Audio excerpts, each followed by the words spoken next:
Hello friends, welcome to mamma's recipes. ನಾವಿವಾಗ instant rava idli ಮಾಡೋಣ.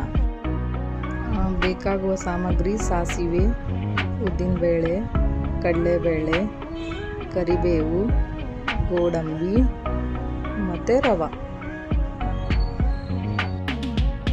ಒಂದು ಪಾತ್ರೆ ತಗೊಂಡು ಅದಕ್ಕೆ ಸ್ವಲ್ಪ ಆಯಿಲ್ ಹಾಕಿ, ಸಾಸಿವೆ ಹಾಕಿ ಸಿಡಿಯೋವರೆಗೂ ಬಿಟ್ಕೊಂಡು ಸ್ವಲ್ಪ ಉದ್ದಿನಬೇಳೆ, ಕಡಲೆಬೇಳೆ ಹಾಕಿ ರೋಸ್ಟ್ ಮಾಡಬೇಕು. ಮತ್ತು ಕರಿಬೇವು ಮತ್ತು ಗೋಡಂಬಿ ಹಾಕಿ 1 ಮಿನಿಟ್ ಅಷ್ಟೇ ರೋಸ್ಟ್ ಮಾಡಬೇಕು. ನಂತರ ಸ್ವಲ್ಪ ರವೆ ಹಾಕಿ 2 ಮಿನಿಟ್ಸ್ ರೋಸ್ಟ್ ಮಾಡಿ. ಇದು ನೋಡಿ, ಇವಾಗ ಆಗಿದೆ. ಈ ಥರ ಇದನ್ನು ಒಂದು ಪ್ಲೇಟಿಗೆ ತೆಗೆದು ಕೂಲ್ ಆಗಕ್ಕೆ ಬಿಡಬೇಕು.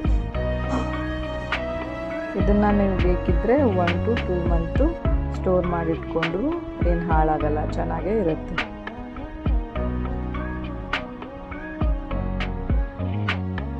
ನಂತರ ಒಂದು ಪಾತ್ರೆಯಲ್ಲಿ ಹಾಕಿ ರುಚಿಗೆ ತಕ್ಕಷ್ಟು ಉಪ್ಪು ಮತ್ತು ಸೋಡಾ ಮತ್ತು 1 ಬೌಲಷ್ಟು ಮೊಸರು ಹಾಕಿ ಇಡ್ಲಿ ಬ್ಯಾಟರ್ ಅದಕ್ಕೆ ಬರೋ ಹಾಗೆ ಮಾಡ್ಕೋಬೇಕು. ಬೇಕಿದ್ರೆ ಸ್ವಲ್ಪ ನೀರು ಕೂಡ ಹಾಕಿ ನಂತರ ಇಡ್ಲಿ ಕುಕ್ಕರಲ್ಲಿ ಹಾಕಿ ಒಂದು 10 to 15 ಮಿನಿಟ್ಸ್ ಬೇಯಿಸಿದ್ರೆ ಇಡ್ಲಿ ರೆಡಿ.